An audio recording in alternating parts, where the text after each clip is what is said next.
नमस्कार दोस्तों, स्वागत है आपका इस YouTube channel Sarwan GS classes में। कैसे हैं आप सब। आज हम लोगों की क्लास लगभग 10-12 दिन के बाद हो रही है और इसके लिए मैं क्षमा चाहता हूं। आप लोग भी सोच रहे होंगे कि सर एकदम फ्री क्लास है तो क्लास देते हैं, बीच बीच में नहीं देते हैं और 10 दिन छुट्टी। ऐसा नहीं है दोस्तों, हम भी आपके क्लास को जल्दी ही खत्म करना चाहते हैं, हमको भी फिक्र है, लेकिन कुछ अलग काम हो जाने के कारण तो कुछ अलग क्षेत्रों में बिजी हो गए थे। लेकिन आप लोगों का क्लास अब कंटिन्यू हो जाएगा, ठीक है। कुछ समस्याओं के कारण जो है कि नहीं ले पा रहे थे क्लास, ठीक है। और टेंशन में क्लास लेना यानी कि कुछ और काम है दिमाग में और आपका क्लास लेना, ये भी ठीक नहीं लगता है, ठीक है। चलिए तो लेकिन आज हम लोगों का क्लास फिर से स्टार्ट होगी, ठीक है। वहीं से हम लोग जहां तक पढ़े थे, हम लोग कुषाण वंश के बारे में चर्चा किए थे, हम लोग शक सातवाहन संघर्ष के बारे में चर्चा किए थे, शक शासक को पढ़ लिए थे, सातवाहन उसकी संस्कृति को चर्चा किए थे। आज हम लोग पढ़ेंगे गुप्त काल के बारे में, ठीक है। क्योंकि हम लोग इससे पहले पूरा हम लोग चर्चा कर लिए एकदम डिटेल से, और आप लोग का क्लास अब कंटिन्यू रहेगा, आप लोग टेंशन नहीं ले और रेगुलर क्लास देखते रहें। जितना भी क्लास है उसको बार बार देखिए, उसका नोट्स बनाइए, कहीं दिक्कत नहीं होगा आपको बीपीएससी का पूरा क्लास मिलेगा, फ्री में मिलेगा, ठीक है। इसीलिए आप लोग चिंता न करें कि सर दिए क्लास फिर नहीं दिए, नहीं, क्लास आपका कंटिन्यू रहेगा। कुछ काम की वजह से जो है कि नहीं दे पा रहे थे क्लास, हम भी चाहते हैं कि आपका क्लास जल्द ही हो, ठीक है, खत्म हो, लेकिन काम की वजह से नहीं हो पा रहा था। चलिए हम लोग आज से कंटिन्यू करते हैं, इसके लिए मैं क्षमा चाहता हूँ आप लोगों से, ठीक है। आप लोग वेट कर रहे होंगे। चलिए तो हम लोग पढ़ेंगे गुप्त वंश, ठीक है। तो गुप्त वंश ने जो सत्ता चलाई है वो पाटलिपुत्र से, यहाँ है आपका पाटलिपुत्र, और पाटलिपुत्र में हम लोग ये चर्चा किए थे कि पाटलिपुत्र में पहले मौर्य वंश की सत्ता समाप्त हुई, तो मौर्योत्तर काल हम लोग देखे कि उसमें शुंग वंश आया, कण्व वंश आया, और उसके बाद इधर से कुषाण वंशों ने शासन किया, और इधर हम लोग देख रहे थे कि यहाँ पे शक शासक हैं, इधर सातवाहन वंश है, ठीक है। तो यहाँ पे कौन शासक है, यहाँ शक शासक है, इधर सातवाहन है, और सातवाहन एक समय में जो है पाटलिपुत्र को जीता, और इस क्षेत्र में कुषाण का जो है ये वर्चस्व है, अभी कुषाण का है, लेकिन कुषाण का स्थिति ठीक नहीं है, कुषाण का स्थिति खराब हो चुका है, और इसी का फायदा कौन उठाएगा, पाटलिपुत्र के शासक श्री गुप्त, और एक नई राजवंश की नींव डालेगा गुप्त वंश। भारतीय इतिहास में गुप्त वंश को स्वर्ण युग, क्लासिकल युग और कई सारे नामों से जाना जाता है। इसमें जो राजा की जो उपलब्धि है कहीं न कहीं अधिक है, तो इसके बारे में हम लोग पूर्ण रूप से चर्चा करेंगे कि किस तरीके से भारतीय इतिहास में गुप्त वंशों ने जो अपनी नाम दर्ज कराया है, एक विशेषज्ञों में नाम दर्ज कराया है। आखिर क्यों इसको क्लासिकल युग कहा जाता है, आखिर क्यों इसको स्वर्ण युग कहा जाता है, इन सब चीजों को हम लोग चर्चा करेंगे, और इससे कहीं कहीं क्वेश्चन भी ज्यादा होता है, पूछा जाता है, ठीक है। चलिए तो हम लोग पढ़ेंगे आज गुप्त वंश को जो है क्लासिकल युग, और इसको जो है कि स्वर्ण युग की संज्ञा दी गई है। तो किस आधार पे इसको स्वर्ण युग की संज्ञा दी गई, यहाँ बहुत सारे स्वर्ण थे उस मामले पे नहीं दोस्तों। और इस समय कहा जाता है कि गुप्त काल में जो वैदिक कर्मकांड था फिर से बढ़ जाता है, और जितने भी आपको इसको जो क्लासिकल युग कहा जाता है, क्योंकि इस समय कला का, साहित्य का, मंदिर निर्माण शैली का, इन सब का जो है विकास हो रहा था इस समय, इसीलिए इसको जो है स्वर्ण युग, क्लासिकल युग कहा जाता है। कई सारे इतिहासकार ने इस काल को जो है अलग अलग नामों से संबोधित किया है, विभूषित किया है, उन सबको हम लोग चर्चा करेंगे। जैसे इसी समय कहा जाता है कि पुराणों का, महाकाव्यों जैसे जो है कि महाकाव्य जैसे साहित्य का निर्माण पूर्ण हुआ था इसी समय। भारतीय जो षड दर्शन है, जो 6 दर्शन है, उन सभी दर्शनों का जो है इसी समय विकास हुआ था। तो इसी समय जो है, इसी समय आपका महाकाव्य पूरा हुए थे, महाकाव्य। इसी समय जो आपका षड दर्शन है, आपको आगे पढ़ाएंगे, ठीक है, आपको आगे पढ़ाएंगे इस दर्शन के बारे में। बहुत ज्यादा तो डीप में तो उतना भी हमको भी नहीं पता है, लेकिन जितना तक हो सकेगा, जितना आपको चाहिए उतना जरूर बता देंगे, ठीक है, उतना जरूर बता देंगे। लेकिन बहुत डीप तक जो पूरी गहराई है दर्शन का, उतना अध्ययन तो हम भी नहीं किए हैं दोस्तों, ठीक है। बढ़ा चढ़ा करके क्या बोले, लेकिन जो सच है वही है। लेकिन हाँ, जितना आपको चाहिए उसके बारे में हम जरूर चर्चा करेंगे। इस 6 दर्शन का उद्देश्य क्या है, क्या क्या है, इसको जो षड दर्शन कहा जाता है। इस समय जो है पुराणों का भी, इस समय महाकाव्य प्लस जो आपके पुराण है 18 इस काल में ही पूरा हुआ था, गुप्त काल में ही, ठीक है, गुप्त काल में ही पूरा हुआ था। और इसको कई सारे इतिहासकार ने अलग अलग नामों से विभूषित किया। जैसे के.एम. मुंशी एक इतिहासकार है, उसने जो है गुप्त काल को स्वर्ण युग की संज्ञा दिया है। ठीक है, उसने जो है तो स्वर्ण युग किस परिप्रेक्ष्य में वो कहा है, तो एक इतिहासकार है के.एम. मुंशी। के.एम. मुंशी साहब ने गुप्त काल को स्वर्ण युग की संज्ञा दिया है, स्वर्ण युग। तो स्वर्ण युग जो है किस परिप्रेक्ष्य में, तो इस समय कहा जाता है कि कला का, साहित्य का, ठीक है, मंदिर निर्माण शैली का, इन सब चीजों का विकास इसी समय दिखाई देता है। और इसी परिप्रेक्ष्य में के.एम. मुंशी साहब ने गुप्त काल को जो है मतलब कि ये स्वर्ण युग की संज्ञा दिया है। ठीक है, और अगर राजा की बात करें तो किस राजा में, अगर हम राजा की बात करें तो पढ़े लिखे राजा, ठीक है, चंद्रगुप्त द्वितीय के काल को स्वर्ण युग कहा जा सकता है। अगर गुप्त काल में भी अगर हम राजा की बात करें तो चंद्रगुप्त द्वितीय, जिसके दरबार में नवरत्न रहा करते थे, जिसमें एक थे आपका कालिदास, ठीक है, कालिदास, घटकर, छपरक, अमर सिंह, तो इन सब ये 8 थे, आपको 9 थे, आपको हम अगले क्लास में बताएंगे। चंद्रगुप्त द्वितीय के काल को जो है स्वर्ण युग कहा जाता है। ठीक है, तो आपसे अगर पूछा जाए कि स्वर्ण युग किसे कहा जाता है, अगर वंश दे तो गुप्त वंश, अगर राजा का नाम आ जाए तो आप लोग समझ ही गए। ठीक है, चलिए, तो कई सारे इतिहासकार ने इस तरीके से, जैसे एक इतिहासकार है रोमिला थापर, ये जेएनयू के प्रोफेसर रहे हैं। ठीक है, ये जो है गुप्त काल को परिवर्तनों की दहलीज कहा है। क्यों कहा है परिवर्तनों की दहलीज, आखिर में इस समय क्या परिवर्तन दिखाई देता है। ठीक है, तो कहा जाता है कि जेएनयू के जो प्रोफेसर है, ठीक है, रोमिला थापर, इसने जो है गुप्त काल को परिवर्तनों की दहलीज कहा है, परिवर्तनों की दहलीज कहा है। दहलीज क्यों, तो कहा जाता है कि इसी समय में हम लोग ईस्वी में आ गए हैं, इसी समय 300 से 600 ईस्वी के बीच जो है समाज में कई सारे परिवर्तन दिखाई देते हैं। 300 से 600 ईस्वी के बीच समाज में कई सारे परिवर्तन, जैसे अभी दिखाई देगा आपको सामाजिक परिवर्तन दिखाई देगा।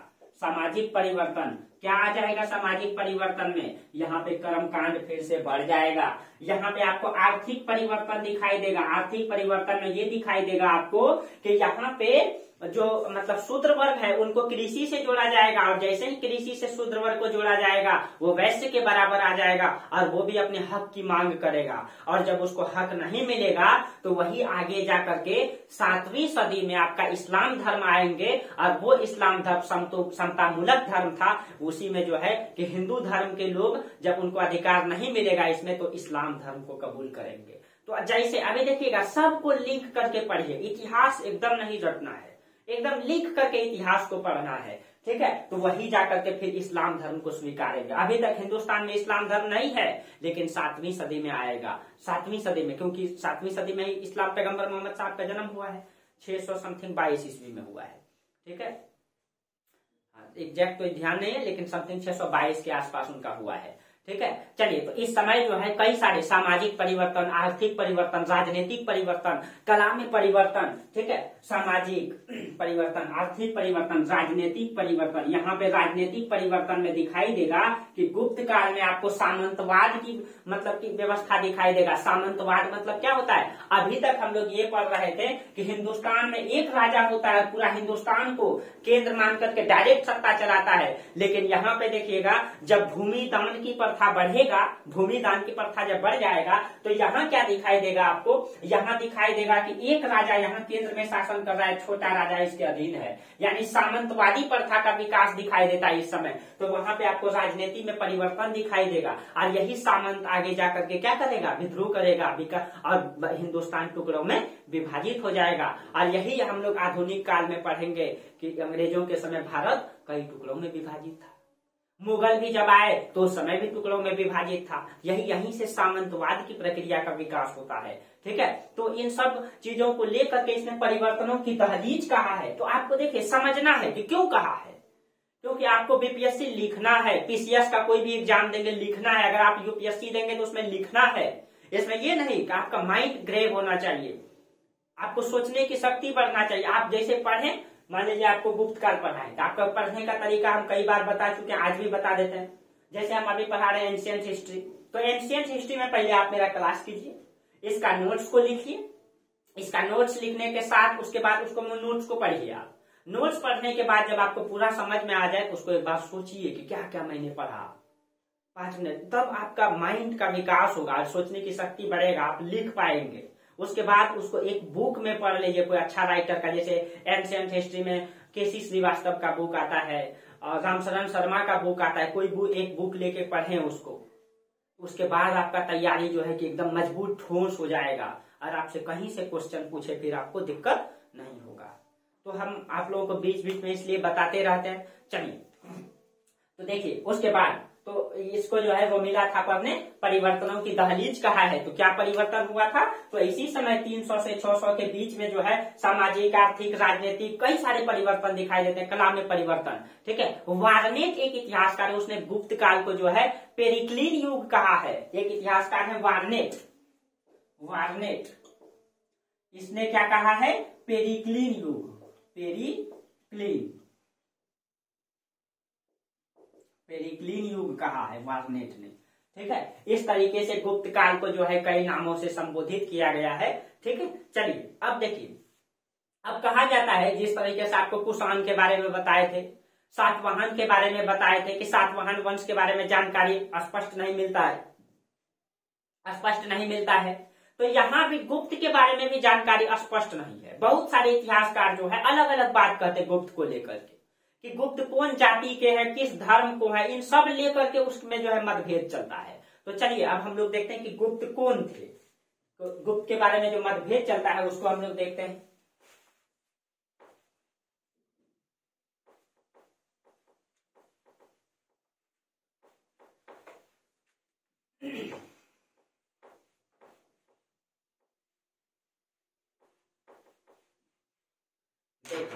अब देखिए गुप्त कौन थे।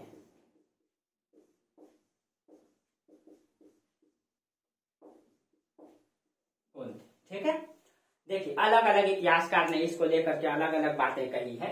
जैसे दो इतिहासकार हैं, जैसे आरसी मजूमदार और दशरथ ओझा, ये दो इतिहासकार हैं जिसको मतलब इन दोनों ने मिलकर के जो है गुप्त शासक को जो है क्षत्रिय बताने का प्रयास किए। क्यों कहे हैं? देखिए अब इसने क्या रिलेशन जोड़े हैं। एक इतिहासकार है आरसी मजूमदार और एक इतिहासकार है आपका दशरथ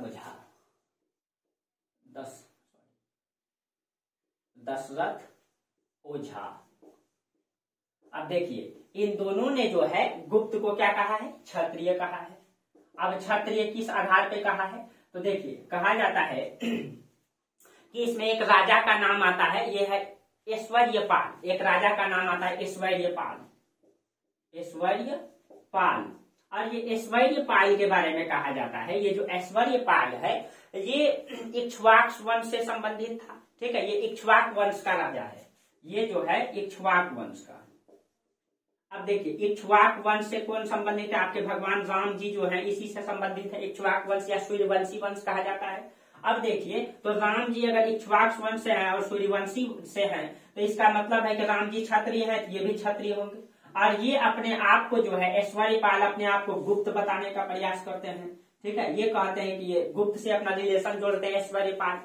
अब ये अगर गुप्त है और इक्ष्वाक वंश से संबंधित है, तो इसका मतलब ये जो है कौन सा मतलब की जाति से आएगा? क्षत्रिय से आएगा, न क्षत्रिय से आएगा। ठीक है, इस तरीके से आप कह सकते हैं कि गुप्त वंश जो है क्षत्रिय है। इन दोनों ने इस प्रकार से तर्क दिए हैं गुप्त को जो है क्षत्रिय बताने के लेकर के। ठीक है, अब देखिए और कई सारे इतिहासकार ने कई सारे बात कहा है इनको लेकर के। चलिए उनको भी हम लोग देखते हैं।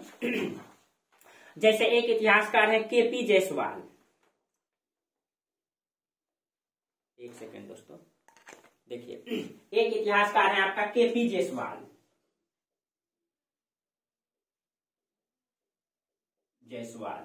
ठीक है, ये जो केपी जायसवाल साहब हैं इसने जो है उसको शूद्र माना है। अब वो किस आधार पे? ये केपी जायसवाल जो है गुप्त को किस आधार पे शूद्र माना है? किस आधार पे? देखिए इसने जो तर्क दिया है, ये कहते हैं कि इसने एक पुस्तक है उसमें वो है कौमुदी महोत्सव। ठीक है, जो वज्जिका की रचना है कौमुदी महोत्सव। इसने जो तर्क दिया है शूद्र को लेकर के, एक पुस्तक है कौमुदी महोत्सव। इस पुस्तक के आधार पे इसने क्या, इसकी रचना किसने की? वज्जिका। इसकी रचना जो है वज्जिका ने की है। वज्जिका, आप देखिए इसमें कहा गया, इस ग्रंथ में लिच्छवी गणराज को जो है, लिच्छवी गणराज को मलेच्छ कहा गया है। इस पुस्तक में यही जो लिच्छवी गणराज है, जो यहाँ पे है आपका लिच्छवी गणराज, लिच्छवी गणराज को मलेच्छ कहा गया है। ठीक है, लिच्छवी गणराज को मलेच्छ कहा गया है। और आपको आगे हम पढ़ाएंगे कि चंद्रगुप्त मौर्य की चंद्रगुप्त प्रथम जो है लिच्छवी गणराज की राजकुमारी कुमार देवी से विवाह किए थे। ठीक है, देखिएगा, समझिएगा, केपी जायसवाल ने इसको शूद्र कैसे माना है। देखिए, तो इसने कहा है जो मतलब कौमुदी महोत्सव है, ये इसकी वज्जिका की रचना है, इसमें लिच्छवी गणराज को जो है क्या माना है, मलेच्छ माना है, मलेच्छ। ठीक है, मलेच्छ कहा है। अब देखिए, इसको लिच्छवी गणराज को मलेच्छ कहा है। और गुप्त शासक चंद्रगुप्त फर्स्ट जो है कुमार देवी जो लिच्छवी गणराज की है उनसे विवाह किया है। और इस समय माना जाता है कि अंतर मतलब वर्ण विवाह नहीं चलता था, यानी एक वर्ण दूसरे वर्ण में विवाह नहीं कर सकता था। और वो अगर लिच्छवी गणराज में विवाह किए कुमार देवी से, कुमार देवी मलेच्छ है, अगर वो मलेच्छ है इसका मतलब है उस समय अगर अंतर वर्ण व्यवस्था नहीं है तो वो भी उसी वर्ण के होंगे। तो इस आधार पे इसने कहा है कि गुप्त शासक क्या है, मलेच्छ है, यानी कि शूद्र है। ठीक है, इस आधार पे इसने केपी जायसवाल ने उसका तर्क दिए है। ठीक है, ये तर्क केपी जायसवाल ने दिया है। ठीक है, अब देखिए, अब एक एच.सी. रायचौधरी है, इनका कहना है कि गुप्त ब्राह्मण थे। अब इसने क्या तर्क दिए हैं। ठीक है, एक अब ये जो कहा है, अब एच.सी. रायचौधरी का कहना है कि ये ब्राह्मण थे, एच.सी. रायचौधरी। अब इनका कहना है कि गुप्त कौन थे, तो गुप्त जो है ब्राह्मण थे। अब इसने क्या तर्क दिए हैं, तो कहा जाता है कि जो चंद्रगुप्त द्वितीय की पुत्री हुआ करती थी प्रभावती गुप्ता, प्रभावती गुप्ता का विवाह जो है वाकाटक वंश के राजकुमार जो है रुद्र सिंह तृतीय के साथ हुआ था। ठीक है, अब देखिए इसने ब्राह्मण कैसे जोड़ा है, तो देखिएगा, तो इसने कहा है जो चंद्रगुप्त द्वितीय है, चंद्रगुप्त द्वितीय, इसकी पुत्री थी कौन, प्रभावती गुप्ता। ये बेहद योग्य थी प्रभावती गुप्ता। तो प्रभावती गुप्ता का विवाह जो हुआ था वाकाटक वंश के राजा से हुआ था, वाकाटक वंश। और वाकाटक वंश के राजा रुद्र सिंह तृतीय, रुद्र सिंह तृतीय के साथ हुआ है। और रुद्र सिंह तृतीय के बारे में कहा जाता है कि ये जो है ना, ये रुद्र सिंह तृतीय जो है विष्णु वृद्धि गोत्र के हैं। ये रुद्र सिंह तृतीय किसके हैं, तो विष्णु वृद्धि गोत्र के हैं। और विष्णु वृद्धि गोत्र के बारे में कहा जाता है कि विष्णु वृद्धि गोत्र जो है ब्राह्मण का एक गोत्र है, ब्राह्मण का एक गोत्र है। इसका मतलब है कि रुद्र सिंह तृतीय अगर ब्राह्मण है तो इसका विवाह अगर प्रभावती गुप्ता से हुआ है तो इसका मतलब ये भी ब्राह्मण है, ये भी ब्राह्मण है। कदम वंश का जो है, कदम वंश भी जो है ब्राह्मण थे, वो मानव्य गोत्र के थे। और इससे भी इनका संबंध था, इससे भी जोड़ने का ये प्रयास किए हैं। ठीक है, कदम वंश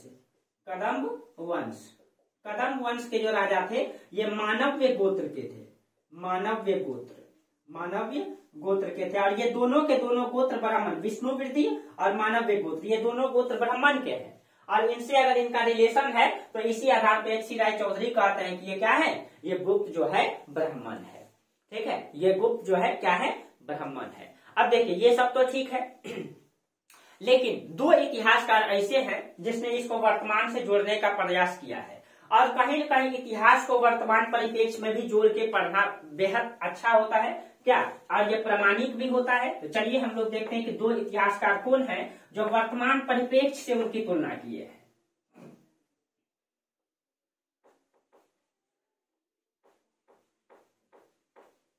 ठंडा के कारण इंक जो है ना ये ज्यादा पकड़ता है। चलिए कोई बात नहीं है।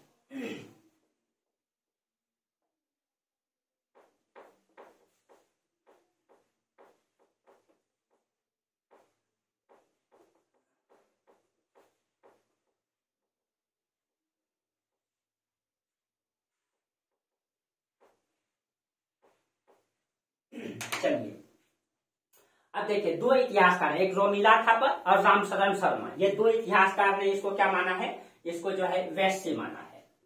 देखिए रोमिला थापर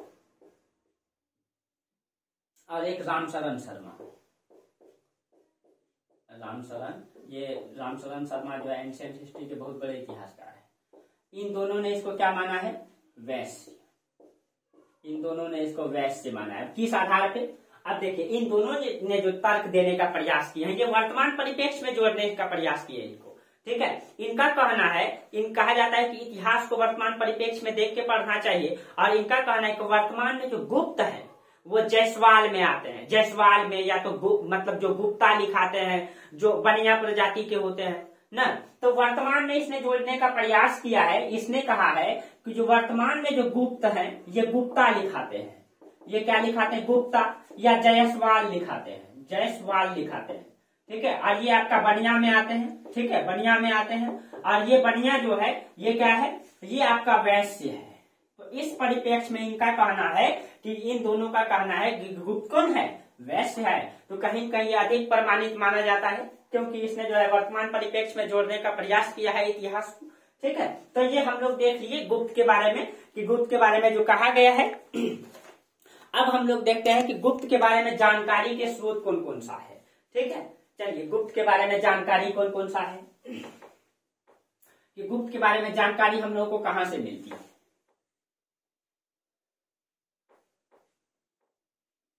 देखिए, किसी भी इतिहास को जानने के लिए 3 स्रोत होता है ना, तो इनका जो है गुप्त वंश के जानकारी के स्रोत, जानकारी के स्रोत। तो किसी भी इतिहास को जानने के लिए 3 स्रोत होता है। कई बार आप लोगों को बता चुके हैं ना। एक तो आपका पुरातात्विक स्रोत, जो पृथ्वी के अंदर से खुदाई करके प्राप्त हो, पुरातात्विक स्रोत, पुरातात्विक स्रोत। दूसरा में आपका साहित्यक स्रोत, साहित्यक स्रोत। और तीसरा में आपका विदेशी यात्री का विवरण न। 3 देखिए, पुरातात्विक स्रोत में हम लोग क्या क्या देखते हैं? जो पृथ्वी के अंदर से खुदाई करके प्राप्त हो। इसमें क्या क्या हो सकता है? स्मारक हो सकता है, सिक्का हो सकता है, मृदभांड हो सकता है, भवन हो सकता है, अभिलेख हो सकता है, मूर्ति हो सकता है, इन सब चीजों। तो पुरातात्विक स्रोत में हम लोग देखेंगे मुद्रा के बारे में, हम लोग इसमें देखेंगे मूर्ति जो प्राप्त होगा उसके बारे में, इसमें हम लोग देखेंगे भवन का जो प्रमाण मिलेगा उसके बारे में न। मुद्रा, मूर्ति, भवन, ठीक है, अभिलेख, अभिलेख, इन सब चीजों को हम लोग किस में देखते हैं? पुरातात्विक स्रोत में। साहित्यक स्रोत में आपको पता है कि कालिदास गुप्त काल के हैं, और गुप्त काल में चंद्रगुप्त द्वितीय के दरबार में नवरत्नों में एक थे, ठीक है। उनका जो है 60 पुस्तक इस समय की जानकारी देती है। 60 पुस्तक है उनका, ठीक है। इनका कालिदास का 60 पुस्तक है। उसमें आपका रघुवंशम और कुमार संभवम, ठीक है। देखिए, एक है आपका रघुवंशम, रघुवंशम बहुत इंपॉर्टेंट है, याद रखिएगा। और एक है आपका कुमार संभवम, कुमार संभवम, ठीक है। और ये दोनों क्या है? महाकाव्य है, महाकाव्य, ठीक है, मतलब बहुत बड़ा पुस्तक, ठीक है। उसके बाद 2 इनका खंड काव्य है। खंड काव्य में ऋतु संहार और मेघदूतम, ऋतु संहार और मेघदूतम, ऋतु संहार और एक क्या है? मेघदूतम, मेघ। ये आपका खंड काव्य है। ये क्या है? खंड काव्य। खंड काव्य का मतलब क्या होता है? जैसे आप लोग रामायण देखते हैं, रामायण कितने कांडों में है? 7 कांडों में है न। उधर आपका लंका कांड अलग है, इधर अयोध्या कांड अलग है, सब अलग, अरण्यक कांड अलग है, यानी 7 कांडों में बटा हुआ है वो। तो जैसे उसका एक कांड है ना, एक कांड है, तो मतलब ऐसे रामायण को महाकाव्य कहा जाता है। तो 7 कांडों में है, तो 7 कांड में जो एक कांड है वो एक खंड हो गया उसका, ठीक है। और मतलब ये दोनों इसका खंड काव्य है। ये दोनों क्या है? इसका खंड काव्य, और ये दोनों महाकाव्य है।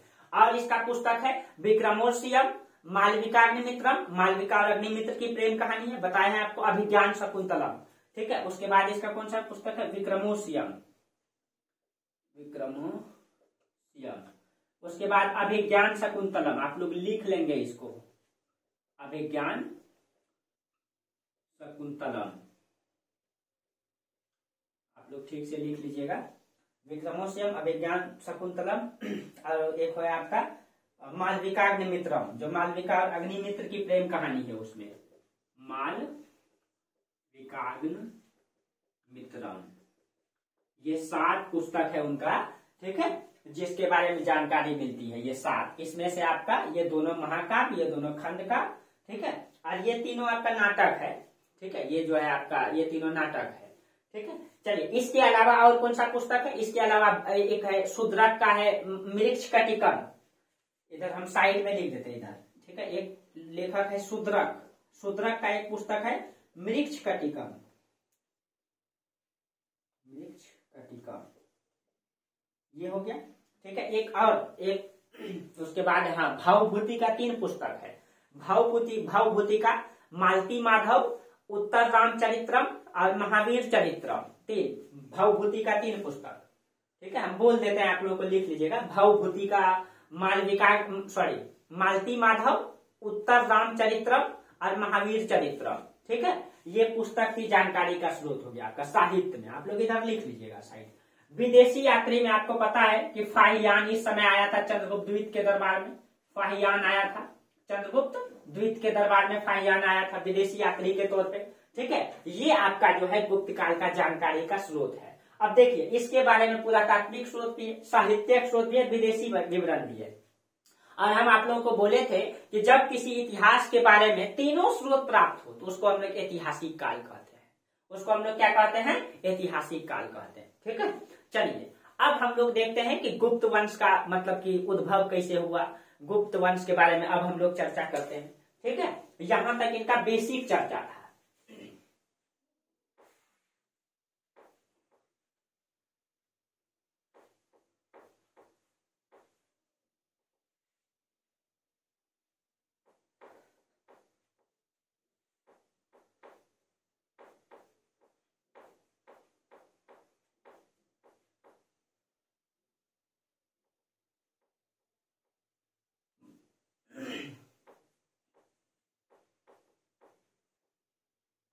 देखिए चलिए थोड़ा मिटाने में दिक्कत हो रहा है, ठीक है, तो आप लोग टेंशन ना लीजिएगा, लेट हल्का हल्का होता है बोर्ड के कारण, ठंडी है। चलिए हाँ, तो अब देखिए हम लोग गुप्त वंश के बारे में थोड़ा सा जानते हैं, ठीक है। और यहाँ पे हम लोग देखेंगे गुप्त वंश का वंशावली हम साइड में लिख देते हैं। गुप्त वंश के संस्थापक हुए आपके श्रीगुप्त, इसके संस्थापक कौन हुए, श्रीगुप्त, संस्थापक श्रीगुप्त, इसके संस्थापक हुए। और श्रीगुप्त के बाद हम यहाँ पे वंशावली लिख देते हैं, आप लोग लिख लीजिए श्रीगुप्त। उसके बाद इसके बाद एक राजा का नाम है घटोत्कच, घटोत्कच, और घटोत्कच के बाद नाम आता है आपका चंद्रगुप्त फर्स्ट, चंद्रगुप्त फर्स्ट, और चंद्रगुप्त फर्स्ट के बाद आपका समुद्रगुप्त, समुद्रगुप्त, समुद्रगुप्त के बाद आपका चंद्रगुप्त द्वितीय, चंद्रगुप्त द्वितीय, ठीक है। और चंद्रगुप्त द्वितीय के बाद आपका स्कंदगुप्त, स्कंदगुप्त,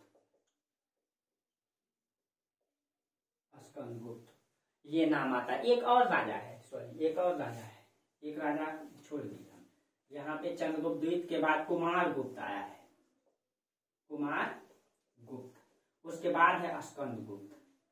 स्कंदगुप्त के बाद हम लोग देखेंगे कि ये पूर्व गुप्त है, और ये उसके बाद हो जाएगा गुप्तोत्तर काल, स्कंदगुप्त, ठीक है। ये आपका गुप्त वंश की वंशावली है, ठीक है। तो इसके संस्थापक हुए श्रीगुप्त। कहा जाता है कि श्रीगुप्त उस समय पाटलिपुत्र के थे, ठीक है, पाटलिपुत्र के मतलब कि गवर्नर हुआ करते थे। और ये गवर्नर जो है, ये पाटलिपुत्र के गवर्नर थे जब इधर कुषाण का क्षेत्र था। याद कीजिएगा कुषाण की 2 राजधानी थी, एक तो मथुरा और एक पेशावर, ठीक है। और आपको गुप्त काल में भी 2 राजधानी दिखाई देगा। और यही चीजें मेवाल काल में हम दिखाएंगे कि जब 2 राजधानी बनाने का प्रयास करेगा तो किस तरह असफल होगा एनबीटी, ठीक है। तो याद रखना है आप लोगों को कि कुषाण वंश में एक तो पेशावर यहाँ राजधानी था, पेशावर, और एक राजधानी कहाँ था, मथुरा। और इसी समय जब कुषाण की स्थिति कमजोर होती है तो उसी का फायदा उठाते हैं कौन, ये श्रीगुप्त। और इसने जो है पाटलिपुत्र में एक नई वंश की नींव डाला, गुप्त वंश की, ठीक है, गुप्त वंश की नींव डाली। और इसके बारे में कहा जाता है, इसकी जो उपाधि मिलता है, इसकी जानकारी का स्रोत है एक अभिलेख है सुपिया अभिलेख, ठीक है। सुपिया अभिलेख से इनकी जानकारी मिलता है। इसकी जानकारी कहाँ से मिलता है, सुपिया अभिलेख से, सुपिया अभिलेख। और इसका जो इसमें शासन काल मिलता है कि श्रीगुप्त का जो शासन काल के बारे में 275 से लेकर के 300 ईस्वी तक इसने शासन किया है। 275 से 300 ईस्वी तक इसने शासन किया। यानी हम लोग ईस्वी में आ गए और 7वीं सदी जब आएगा तो इस्लाम धर्म की उत्पत्ति होगा। और इसी समय जब कर्मकांड बढ़ जाता है, देखिएगा इस समय जो है शूद्रों का अधिकार खत्म हो जाता है और वो लोग जब अधिकार का मांग करेगा तो इसमें जो है हिंदू धर्म में यानी कि सनातन धर्म जिसको कहते हैं, इसमें कर्मकांड फैल गया था, शूद्रों को अधिकार नहीं था। और इसी समय समतामूलक धर्म बनेगा इस्लाम धर्म और 7वीं सदी में, और उसमें कहा जाएगा कि आप लोग इस धर्म को स्वीकार कीजिए, सबको समान अधिकार दिया जाएगा, जबकि हिंदू धर्म में समान अधिकार नहीं था। इसीलिए बहुत सारे शूद्र जो है इस्लाम धर्म को कबूल कर लिए और वही इस्लाम धर्म हिंदुस्तान में दिखाई देता है। ठीक है, चलिए तो इसका जानकारी कहाँ से मिलता है? सुफिया अभिलेख। और कहा जाता है कि श्री गुप्त की जो उपाधि मिलता है ये महाराजा की उपाधि मिलता है। और महाराजा जो होते थे ये स्वतंत्र राजा नहीं होते थे, ये सामंत होते थे। ये जो है सामंत होते, इसका मतलब ये स्वतंत्र नहीं। सामंत का मतलब होता है बड़े राजा। मान लीजिए ये साम्राज्य एक राजा का है, ठीक है, और इसके अंतर्गत बहुत सारा राज्य है। ठीक है, पहले क्या होता था कि एक राजा, मान लीजिए ये पूरा राज्य का केंद्र हो गया ये, और पहले ये पूरा केंद्र में सत्ता डायरेक्ट प्रत्यक्ष चलाता था, इसका गवर्नर होता था यहाँ पे, ये राजा यहाँ गवर्नर बना दिया, हर जगह गवर्नर। लेकिन अब क्या दिखाई देगा कि यहाँ केंद्र में एक राजा और यहाँ भी राजा रहेगा, ये छोटा राजा रहेगा जो इसके अधीन काम करेगा। इसी को सामंत कहते हैं। ठीक है, इसी को सामंत। और गुप्त काल में सामंत जो है मजबूत अवस्था में दिखाई देता है। तो यहाँ पे ये कहा जाता है जब इनकी उपाधि महाराजा मिलती है, जब बड़ा राजा होता था तो ये महाराजा धीराज की उपाधि धारण करते थे, यानी वो स्वतंत्र है, वो किसी का अधीन नहीं है। लेकिन जब छोटे राजा होते थे, राजा के अंदर राजा, तो वो सामंत होते थे, तो इनकी और ये उपाधि महाराजा की धारण करते थे। इसीलिए जो इनका जो श्रीगुप्त की जो उपाधि है वो महाराजा मिला है। इससे ये पता चलता है कि श्रीगुप्त ने सत्ता तो मतलब स्वतंत्र किया था, लेकिन अभी भी वो सामंत था। किसका? कुषाणों का वो सामंत था, वो कुषाणों का सामंत था। ठीक है, अब देखिए कहा जाता है कि इसने जो है चीनी, मतलब इस समय जो बौद्ध धर्म के चीनी यात्री आ रहे थे, तो इसने उसका सम्मान के लिए नालंदा के मृगशिखा वन में जो है एक मंदिर का निर्माण किया था इसने। ठीक है, यानी चीनियों को वहां पे मतलब कि सम्मान देने के लिए, चीनियों के लिए, उसी के लिए बनाया था, वो आके यहाँ बसे। इसीलिए उसने जो है, किसने? श्रीगुप्त ने नालंदा के मृगशिखा वन में जो है एक मंदिर बनवाया था। किसके लिए? चीनी यात्री के लिए, कि चीनी यात्री यहाँ आके ठहरे। ठीक है, और उनका जो है कि ये इनके संस्थापक रहे। ठीक है, पाटलिपुत्र में ये, लेकिन स्वतंत्र नहीं थे। ठीक है, उसके बाद जो है एक अभिलेख है, प्रभावती गुप्ता का अभिलेख है, प्रभावती गुप्ता का पूना ताम्रपत्र अभिलेख। प्रभावती गुप्ता चंद्रगुप्त द्वितीय की बेटी है, चंद्रगुप्त द्वितीय की बेटी है। ठीक है, अब देखिए इसमें चर्चा कर देते हैं। देखिए श्रीगुप्त के बाद यहाँ एक राजा का नाम आता है घटोत्कच का। घटोत्कच, ये जो घटोत्कच का नाम आता है ये किसमें आता है? ये प्रभावती गुप्ता का एक अभिलेख है, प्रभावती गुप्ता। और ये प्रभावती गुप्ता चंद्रगुप्त द्वितीय, ये जो चंद्रगुप्त द्वितीय है ना, इसकी पुत्री है ये। ठीक है, इसका मतलब अभिलेख है पूना ताम्रपत्र अभिलेख, पूना ताम्रपत्र अभिलेख। इसी अभिलेख में जो है घटोत्कच का नाम आता है, किसके बाद? श्रीगुप्त के बाद। ठीक है, और ये घटोत्कच के बारे में कोई राजनीतिक उपलब्धि स्पष्ट नहीं मिलता है। इसका जो है कोई राजनीतिक उपलब्धि का पता नहीं है। ठीक है, इसने कोई काम नहीं किया है, इसकी उपलब्धि बहुत ज्यादा नहीं है। इसीलिए इसके बाद जो शासक आया चंद्रगुप्त फर्स्ट, इसको हम लोग पढ़ते हैं। ठीक है, चंद्रगुप्त, इसके बाद कौन राजा आया? चंद्रगुप्त फर्स्ट। तो चलिए हम लोग अब देखते हैं चंद्रगुप्त फर्स्ट को।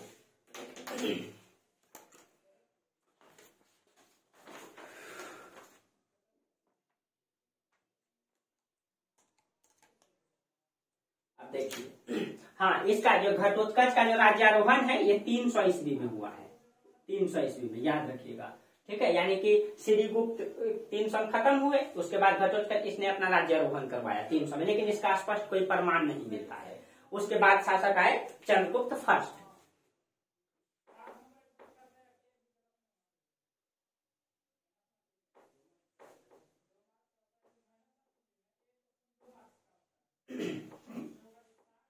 चलिए अब हम लोग देखते हैं चंद्रगुप्त फर्स्ट के बारे में, और इनसे जो है क्वेश्चन भी कहीं कहीं ज्यादा पूछा जाता है। चंद्रगुप्त प्रथम,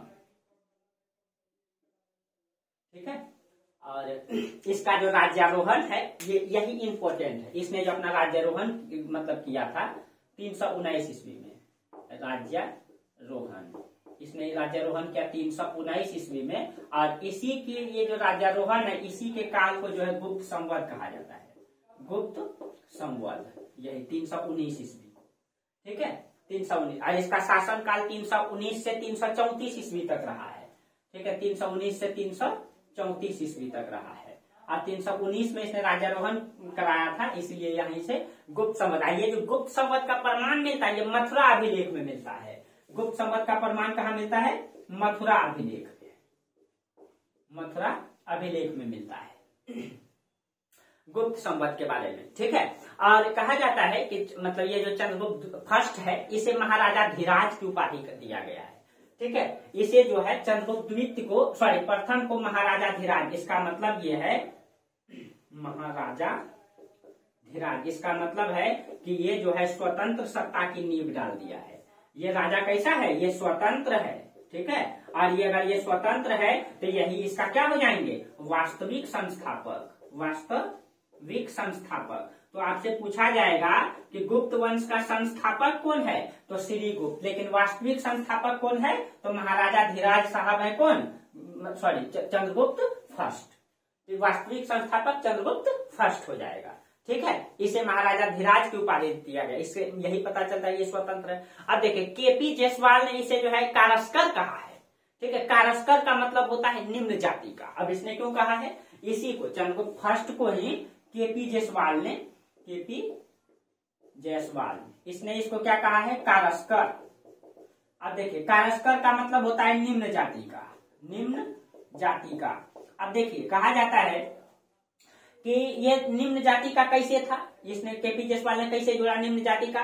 तो इसने जो है ये जो तराई क्षेत्र यहाँ पे हुआ करता था लिच्छवी गणराज, लिच्छवी, ठीक है। आप याद कीजिए गौतम बुद्ध, ठीक है, पढ़ा दिए हैं। लिच्छवी गणराज, ये लिच्छवी गणराज की राजकुमारी जो है कुमार देवी, यहीं की राजकुमारी थी कुमार देवी। इस कुमार देवी से विवाह किए थे वो, ठीक है। और ये लिच्छवी गणराज को जो है शूद्र बताया गया है, यानी कि मलेच्छ बताया गया, नीच जाति का। और जब उसने जो है जब चंद्रगुप्त फर्स्ट ने कुमार देवी से विवाह किया, और उस समय जो है कि अंतरवर्ण व्यवस्था, जाति व्यवस्था का मतलब कि ये प्रचलन था नहीं, तो इसका मतलब है कि ये भी क्या थे? ये भी शूद्र थे। ये कहना है किनका? केपी जायसवाल साहब का। लेकिन आपको एक इंपॉर्टेंट चीज बता दे, जब इसने कुमार देवी से विवाह किया था, इसने जो है लिच्छवी को जीता होगा भी, ठीक है। कुमार देवी से जब विवाह किया था तो इसके उपलक्ष्य में उसने स्वर्ण मुद्रा जारी किया था, ठीक है। इसने जो है गुप्त काल में सबसे पहले स्वर्ण मुद्रा जारी किया था, ठीक है। तो उसने उस स्वर्ण मुद्रा के बारे में क्वेश्चन पूछा जाता है, इसीलिए हम लिख देते हैं। देखिए देखिए जब ये कुमार देवी से विवाह किया, कुमार देवी, तो इसने इसके उपलक्ष्य में कौन सी मुद्रा जारी किया? स्वर्ण मुद्रा, स्वर्ण मुद्रा। और इस मुद्रा पर जो है कहा जाता है कि एक तरफ ये मान लीजिए सिक्का है, सिक्का के एक तरफ जो है एक राजा रानी को रिंग पहनाते हुए दिखाया गया है। इसमें इसका मतलब है कि उसमें जो है वैवाहिक संबंध को, सगाई को दिखाया जा रहा है रिंग पहनाते हुए। और दूसरी तरफ जो है कुमार देवी का अंकन, यानी कि जो महारानी है कुमार देवी, यानी सिक्के के एक पहलू है, एक तरफ जो है मतलब कि रिंग पहनाते हुए दिखाया गया, एक तरफ कुमार देवी मतलब कि का अंकन है, ठीक है। इसीलिए इस सिक्का का नाम दे दिया गया है। इसको जो है कई नामों से पुकार, इसको जो है कि राजा रानी प्रकार का सिक्का कहा जाता है, क्योंकि इसमें राजा रानी को दिखाया गया, राजा रानी प्रकार के सिक्का, ठीक है। इसको दाम्पत्य प्रकार के भी सिक्का कहा जाता है, दाम्पत्य प्रकार का सिक्का भी इसको कहा जाता है, ठीक है। इसको जो है कुमार देवी प्रकार का सिक्का कहा जाता है, इसको जो है कुमार देवी प्रकार का भी सिक्का कहा जाता है, ठीक है। याद रखिएगा कि ये सिक्का किसने जारी किया था? राजा रानी प्रकार या दाम्पत्य या कुमार देवी प्रकार के सिक्का चंद्रगुप्त फर्स्ट ने जारी किया था, ठीक है। तो ये रहा आपका। और चंद्रगुप्त मौर्य के बारे में कहा जाता है, सॉरी चंद्रगुप्त फर्स्ट के बारे में कहा जाता है, इसका साम्राज्य जो है कहीं कहीं ये इस क्षेत्रों तक था, इस तरीके से। और चंद्रगुप्त द्वितीय जब सत्ता में आएगा, समुद्रगुप्त जब आएगा, ठीक है। हालांकि चंद्रगुप्त द्वितीय ने जो है 2 राजधानी बनाया था, इसने जो है कि उज्जैन को भी राजधानी बनाया। उज्जैन ये आपका मध्य प्रदेश में पड़ता है, यहाँ पे उज्जैन। देखिए 2 राजधानी की संकल्पना कुषाण ने जन्म दिया है, ठीक है। और ये दूसरे बार में कौन बनाएगा? चंद्रगुप्त। लेकिन समुद्रगुप्त, इसका इतिहास जो है बहुत बड़ा है। इसने फिर से भारत के इतिहास में एक नया परिवर्तन दिखाई देता है। ठीक है, समुद्रगुप्त जैसे एक महान शासक जिसने पूरे भारत को जीता, उसमें हम लोग देखेंगे कि इसने कई सारी नीति लागू किया। उत्तर भारत को जीता इन्होंने, तो उसमें जो है प्रस्फोधरण की नीति अपनाया। दक्षिण भारत को जीता तो उसमें ग्रहण मोक्षानुग्रह की नीति अपनाया। ठीक है, तो यहाँ पे दिखाई देगा कि एक राजा जो है अलग अलग क्षेत्रों के लिए अलग अलग नीति अपनाएगा। एक राजा जो है कहीं न कहीं अपनी परिस्थिति को देख करके, अपने संसाधन को, बेहतर संसाधन को देख करके निर्णय लेता है, और कहीं न कहीं भारत इतिहास में अपना नाम जो है हमेशा भारत के इतिहास के पन्नों में दर्ज कराता है। तो एक योग्य व्यक्ति जो होता है वो परिस्थिति को देखते हुए अपना निर्णय लेता है, और आप भी जब भी अपना निर्णय लें तो अपनी समस्याओं को, अपने संसाधन को देखते हुए निर्णय लें कि किस परिस्थिति में किस राजाओं ने कहा, इतिहास को अपने में लागू करें। इतिहास पढ़ने का मतलब यही होता है। इतिहास पढ़ने का मतलब भी यही होता है। तो देखिए दोस्तों, समुद्रगुप्त जो है बहुत बड़ा टॉपिक है। ठीक है, बहुत बड़ा टॉपिक है। इसको हम एक क्लास में बेहतर तरीके से पढ़ाएंगे आप लोगों को कल से। ठीक है, आज हम स्टार्ट भी कर दिए, और आप लोगों को टेंशन नहीं लेना है। क्लास आप लोगों का रेगुलर होगा, एकदम फ्री क्लास होगा, कंटिन्यू क्लास देंगे। बीच में समस्या हो गई थी, ठीक है, इसके लिए हम क्षमा चाहते हैं, लेकिन आप लोग का क्लास कंटिन्यू होगा। कल आप लोगों को समुद्रगुप्त पढ़ाएंगे, भारतीय इतिहास का बेहद योग्य शासक।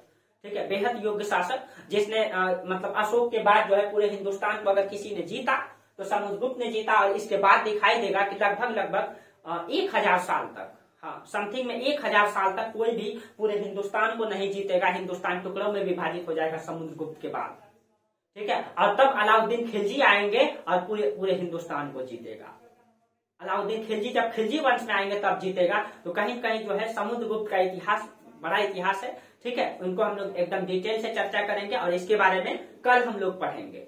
आज यहीं तक रहने दीजिए, और आप लोग एकदम वीडियो को आगे बढ़ाइए, क्योंकि हम भी इधर स्थिर हो गए थे तो आप लोग भी स्थिर हो गए थे।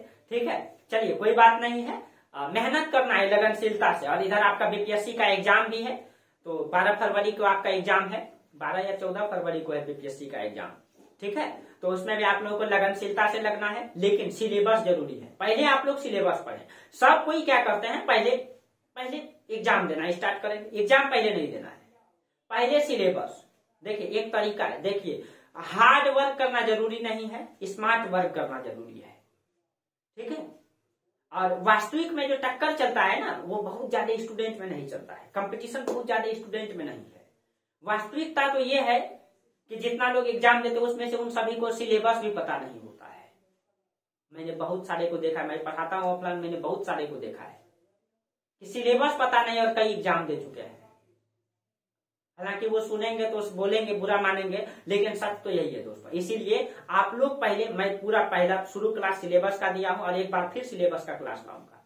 अब फिर आप लोग पहले उन सिलेबस को देखिए, पहले सिलेबस पढ़ लीजिए, पढ़ने के बाद पूरा कंप्लीट रिवीजन कर लीजिए। जिस जो तरीका है आपको जो बताया अभी, मान हिस्ट्री, ज्योग्राफी, पॉलिटी, इकोनॉमिक्स, और मतलब कि आपका साइंस पेपर, इसको मजबूती तरीके से क्लियर कीजिए।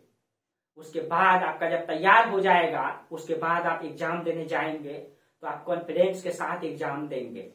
लगेगा कि नहीं वास्तविक में जानते हैं। कहीं दिक्कत होगा तो आपके पास नोट्स रहेगा। अब आप लोगों को प्रतिदिन नोट्स भी देंगे। ठीक है, मिलता भी आप लोगों को, टेलीग्राम में आप लोग जुड़े ही होंगे। ठीक है, तो इसीलिए रणनीति से खेलना जरूरी है। ठीक है, और ये युद्ध का मैदान है, और युद्ध का मैदान में मन का हारा हार जाता है और हिम्मत का जीता जीतता है। इसीलिए आपको हिम्मत रखना है, और अगर आपके अंदर संघर्ष की क्षमता, हिम्मत है, ठीक है, तो ये भी युद्ध का मैदान है। इसमें जो बेहतर निर्णय लेता है वही जीतता है। आप लोग बाहुबली पिक्चर को देखे होंगे। बाहुबली की सेना जब हारने लगता है, क्या नाम था उसका, कालिकेय का जब आक्रमण होता है, तो वो लोग बाहुबली का सेना हारने लगता है, भागने लगता है, तब बाहुबली वहां मोटिवेट करता है। तो एक बेहतर योद्धा वही होता है दोस्तों, जो अपनी सैन्य मतलब कि रणभूमि में हिम्मत और ताकत दिखाता है। वो क्या कहते हैं बाहुबली, कि हार जाना का मतलब होता है मर जाना ना। आप लोग देखे भी होंगे पिक्चर। तो यही चीजें सिकंदर ने लागू किया था। आप लोगों को बताया था, सिकंदर की सेना जब हारने लगा था तो सिकंदर 10 अग्निवेदियों का निर्माण करवाता है। वो जो है यूनानी देवता का पूजा कराता है, और वो कहता है कि युद्ध के मैदान छोड़ के जो भाग जाता है वो धर्म के खिलाफ जाता है, और धर्म के खिलाफ कोई व्यक्ति नहीं जाना चाहता है दोस्तों। वो मरी हुई सेना में जान डाल देता है। बेहतर योद्धा वही होता है।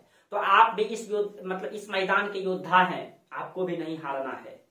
और इस युद्ध के मैदान में जीतने के लिए बेहतर रणनीति चाहिए।